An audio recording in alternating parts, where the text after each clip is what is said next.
Hello my friends, कैसे हो आप लोग। सरोज अकेडमी में आपका स्वागत है। और अब मैं लेके आया हूँ थर्मोडायनेमिक्स के गेट 2023 के सॉल्यूशंस। ठीक है, सो स्टार्ट करते हैं। सो ये सबसे पहला न्यूमेरिकल है।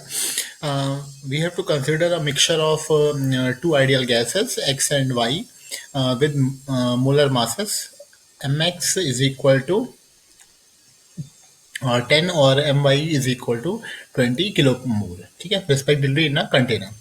सो हमें क्या क्या दिया हुआ है, हमें टोटल प्रेशर कंटेनर का दिया हुआ है। कितना दिया हुआ है? 100 किलो पास्कल। ठीक है। टोटल वॉल्यूम कंटेनर का दिया हुआ है, कितना दिया हुआ है? 10 मीटर क्यूब। ठीक है। और temperature of the container is 300 kelvin. ठीक है। If the mass of the gas x in the container is, अगर हमें एक्स गैस का मास दिया हुआ है 2 kg, तो वो हमसे पूछ रहा है what is the mass of Y. ठीक है, वो हमसे मास ऑफ वाई पूछ रहा है। Suppose mass of Y X kg है। ठीक है। सो नाउ नाउ हम क्या लिख सकते हैं? जो आइडियल इक्वेशन ऑफ गैस है वो क्या होती है? PV is equal to M R T. ठीक है। तो इसमें सबसे ज्यादा इंपॉर्टेंट क्या है? आर निकालना। तो P हमें पता है, B पता है, T पता है और M पता है। M बेसिकली यहाँ पे कितना हो जाएगा? M टोटल मास है, जो कितना हो जाएगा? 2 प्लस एक्स। तो इंपॉर्टेंट क्या है? इंपॉर्टेंट है यहाँ पे R निकालना। अब R इज इक्वल टू क्या होता है? R इज इक्वल टू होता है समेशन ऑफ एक्स आई और आर आई। ठीक है। नाउ अब एक्स आई क्या होता है? एक्स आई बेसिकली क्या होता है? ये होता है मास फ्रैक्शन। ठीक है, मास फ्रैक्शन। ठीक है, मास फ्रैक्शन मतलब, मास फ्रैक्शन मतलब मास। ठीक है, मतलब अगर मुझे x ऑफ x लिखना है तो कितना हो जाएगा? Mass of x divide by total mass. और अगर मुझे x mass fraction of y लिखना है तो ये हो जाएगा x mass of y divide by total mass. ठीक है। और ये जो r आई है, ये बेसिकली क्या होता है? ये होता है universal gas constant divided by molecular weight. Suppose मुझे आर एक्स का लिखना है तो हो जाएगा यूनिवर्सल गैस कांस्टेंट कितना होता है? 8314 डिवाइड बाय मास कितना है? 10। ठीक है। और अगर मुझे आर वाई के लिए लिखना है तो ये हो जाएगा 8314 डिवाइड बाय 20। ठीक है, सारी चीजें पता चल गई। अब हम आर निकाल सकते हैं। आर इज इक्वल टू कितना हो जाएगा? आर हो जाएगा हमारा एम एक्स कितना है? 2 divide by 2 plus x multiplied by 8314 by 10 plus x divide by 2 plus x multiplied by 8314 multiplied by 20। ठीक है। अब इस आर की वैल्यू को हमें किस में रख देना है? इस वाली इक्वेशन में। ठीक है, हम इसके इक्वेशन में रख देते हैं। यहाँ पर लिखते हैं हम P कितना दिया हुआ है हमें? P दिया हुआ है हमें 100 इंटू 10 क्यूब। V कितना दिया हुआ है? V हमें दिया हुआ है 10। ठीक है। M कितना हो जाएगा हमारे पास? M हो जाएगा 2 प्लस एक्स। ठीक है। R की वैल्यू हम यहाँ से रख देंगे, जो कितनी है? 2 divide by 2 plus x multiplied by 8314 by 10 plus x divide by 2 plus x 8314 by 20। ठीक है, मल्टीप्लाइड बाय, यहाँ पे थोड़े अलग रंग से लिख देता हूँ ताकि आपको कंफ्यूजन ना हो। मल्टीप्लाइड बाय टेम्परेचर कितना दिया हुआ है हमें? टेम्परेचर दिया हुआ है हमें 300 केल्विन। ठीक है। तो ये हमारा, इसको हम इस तरीके से एक लाइन खींच के डिवाइड कर देते हैं ताकि आपको ये मिक्सअप चला लगे। ठीक है। अब अब यहाँ से जो 2 प्लस एक्स है, ये यहाँ से कैंसिल हो जाएगा। ठीक है। और हम इस इक्वेशन को सॉल्व करके एक्स निकाल सकते हैं। ठीक है, थोड़ा सा इसको मॉडिफाई कर लेते हैं। थोड़ा सा इसको मॉडिफाई करेंगे तो ये हो जाएगा हमारा 100।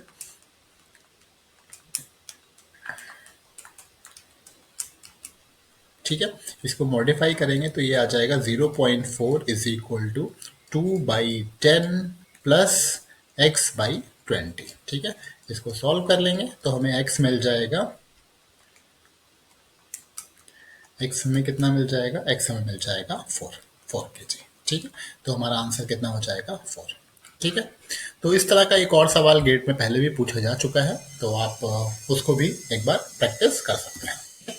नेक्स्ट हम देखते हैं इनमें से कौन सा स्टेटमेंट फॉल्स है। हमें फॉल्स स्टेटमेंट को ढूंढना है। ठीक है, सबसे पहला स्टेटमेंट क्या है? एक आइडियल गैस के लिए एंथैल्पी होती है इंडिपेंडेंट ऑफ प्रेशर। ये स्टेटमेंट ठीक है। एक आइडियल गैस के लिए एंथैल्पी किस पे डिपेंड करती है? क्या आप बता सकते हैं?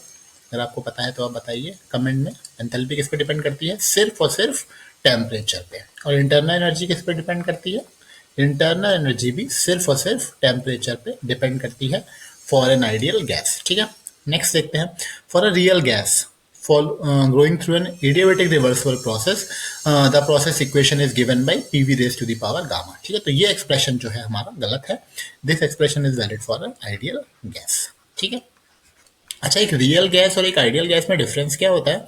ठीक है, अगर आप पता है तो आप कमेंट में जरूर लिखें। ठीक है, उसके बाद सी है पॉइंट, तो हमारा रॉन्ग स्टेटमेंट कौन सा हो जाएगा? बी स्टेटमेंट हमारा रॉन्ग हो जाएगा। नेक्स्ट देखते हैं C, for an ideal gas going through a reversible polytropic process the equation is given by P V is equal to M R T. तो ये हमारी बेसिकली क्या इक्वेशन ऑफ स्टेट है, जो कि करेक्ट है।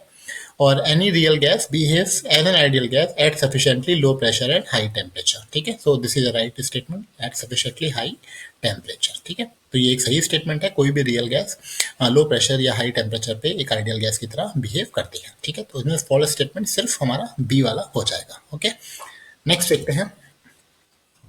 नेक्स्ट एक न्यूमेरिकल है, ये एक पिस्टन सिलेंडर अरेंजमेंट है। ठीक है, इसमें पिस्टन जो है इनिशियली उसका प्रेशर कितना दिया हुआ है P1, और इनिशियल उसकी पोजीशन क्या है L1। ठीक है, फिर इसमें बाद और इस S1 जब स्टॉप हटाते हैं तो पिस्टन मूव करता है, उसकी फाइनल पोजीशन हो जाती है P2, उसके अंदर जो फाइनल प्रेशर होता है P2, और जो उसका स्ट्रोक होता है वो L2 हो जाता है। और हमसे पूछा है work done by the piston atmosphere. ठीक है, देखिए, जब भी work done on the atmosphere हमें निकालना हो, ठीक है, तो वो हमारा कितना हो जाएगा? Work done is equal to atmospheric pressure multiplied by change in volume. यहाँ पे एटमॉस्फेरिक प्रेशर कितना दिया हुआ है? पीओ मल्टीप्लाइड बाय वॉल्यूम कितना हो जाएगा? Area into stroke length, change in stroke, L2 minus L1। ठीक है, तो इस तरह से आप इसको कर सकते हैं, जो कि हमारा ऑप्शन बी हो जाएगा। ठीक है, बिल्कुल ऐसा ही एक न्यूमेरिकल गेट में कुछ साल पहले पूछा गया था, उसमें भी एक पिस्टन का अरेंजमेंट था। ठीक है, आप उसको एक बार ट्राई करिएगा। ठीक है, उसमें यहाँ पे एक स्प्रिंग लगी हुई थी। ठीक है, और ये जो पिस्टन था यहाँ पे स्ट्रोक्स लगे हुए थे। ठीक है, और ये पिस्टन यहाँ से मूव करा था, और फिर कुछ डिस्टेंस यहाँ तक मूव किया था, और फिर उसके बाद कुछ डिस्टेंस यहाँ पे मूव किया था, और हमें वर्क डन शायद कैलकुलेट करवाया था उसने। ठीक है, तो उसमें भी जो हमने प्रेशर कंसीडर किया था वो एटमॉस्फेरिक प्रेशर ही कंसीडर किया था। ठीक है, तो ये बात ध्यान रखिएगा, जब भी पिस्टन मूव करता है with respect to atmosphere, so we have to consider atmospheric pressure. Okay, ठीक है, नेक्स्ट देखते हैं। नेक्स्ट ये एक सिंपल कारनॉट साइकिल के ऊपर न्यूमेरिकल है। ठीक है, इसमें हमें एक हाई टेम्परेचर दिया हुआ है और एक लो टेम्परेचर दिया हुआ है, और हमसे पूछा है इनमें से कौन सा कॉम्बिनेशन जो है वो वैलिड है। ठीक है, सबसे पहले हम कारनॉट एफिशिएंसी लिख लेते हैं। कारनॉट एफिशिएंसी क्या होती है? T1 minus T2 divide by T1। ठीक है, T1 क्या है यहाँ पे? हायर टेम्परेचर, जो कितना हो जाएगा? 1000 माइनस 100 डिवाइड बाय 1000, तो कारनॉट एफिशिएंसी कितनी आ जाएगी? 0.9। ठीक है, अब हम देख लेते हैं कि इनमें से सबसे पहले हम ए को लेते हैं। ए हमें कितना दिया हुआ है? Q1 कितना दिया हुआ है? 2000। ठीक है, किलो जूल, सॉरी जूल। और Q2 कितना दिया हुआ है? Q2 दिया हुआ है हमें 500 जूल, और वर्क डन कितना दिया हुआ है? 1000 जूल। ठीक है, तो सबसे पहले देखते हैं कि कौन सा इनमें से कार्नोट एफिशिएंसी को फॉलो कर रहा है। तो Q1 minus Q2 divide by Q1, इसको सॉल्व करेंगे, ये हो जाएगा 2000 माइनस 500 डिवाइड बाय 2000। ठीक है, इसको सॉल्व करेंगे, ये कितना आ जाएगा हमारा? 2000 माइनस डिवाइड बाय 2000, ये आ जाएगा 0.75। ठीक है, 0.75, तो ये तो फॉलो कर रहा है कार्नोट एफिशिएंसी को। सेकंड देख लेते हैं। सेकंड में हमें Q1 कितना दिया हुआ है? 2000। सेकंड में जाएगा 2000 माइनस 750 डिवाइड बाय 2000।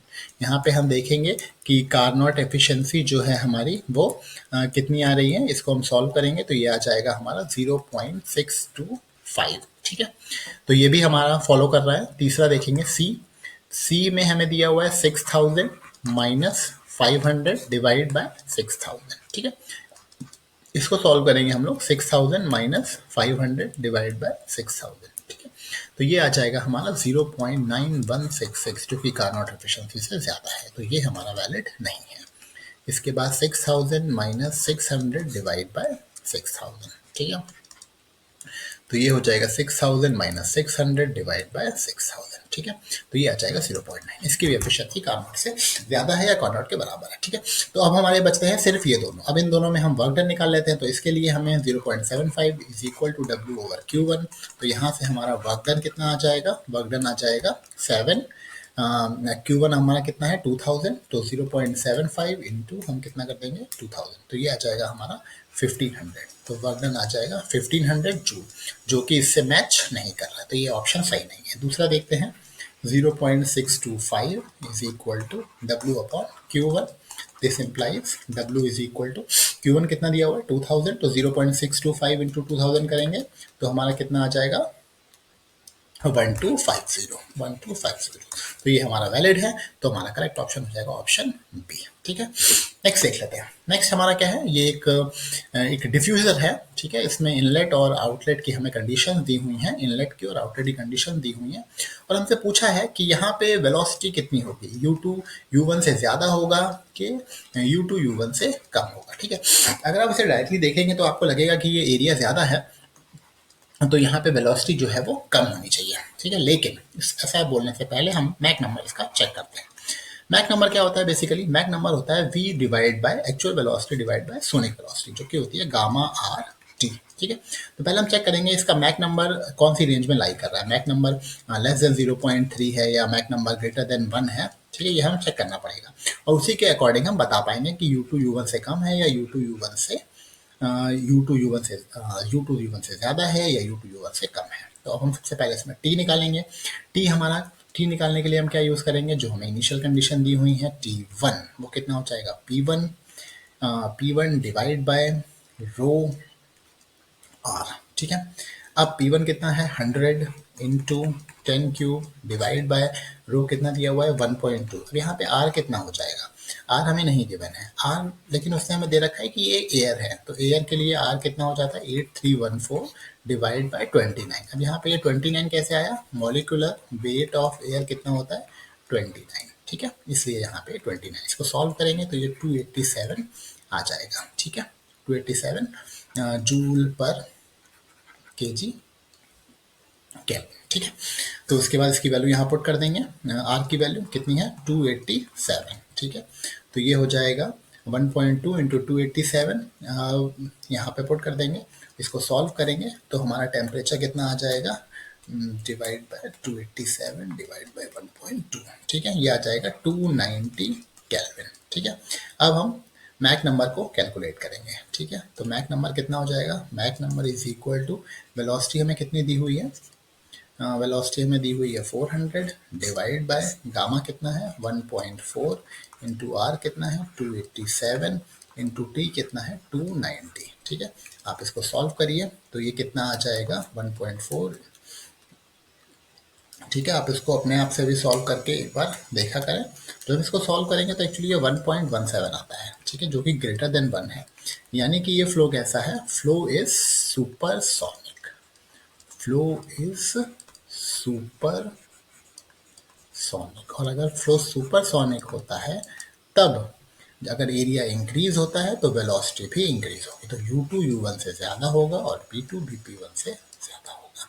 ठीक है, option D is the right option. Okay, तो होपफुली आपको ये समझ में आया होगा। ठीक है, तो इस साथ हमने फ्लूइड मैकेनिक्स और हीट और मास ट्रांसफर और थर्मोडायनेमिक्स के न्यूमेरिकल्स पूरे कर लिए हैं। नेक्स्ट हम strength of material, theory of machines और सब्जेक्ट्स के न्यूमेरिकल भी देखेंगे। ठीक है, अगर आपको ये न्यूमेरिकल्स पसंद आए हों तो आप प्लीज़ लाइक करें और सब्सक्राइब करें, और अगर आपको कोई डाउट है तो आप कमेंट बॉक्स में डाल सकते हैं, या फिर आप टेलीग्राम पे भी सरोज एकेडमी में भी सर्च करके टेलीग्राम से भी कोई भी अगर आपको डाउट है तो आप वहाँ से भी पूछ सकते हैं। ठीक है, थैंक यू, मिलते हैं नेक्स्ट वीडियो में।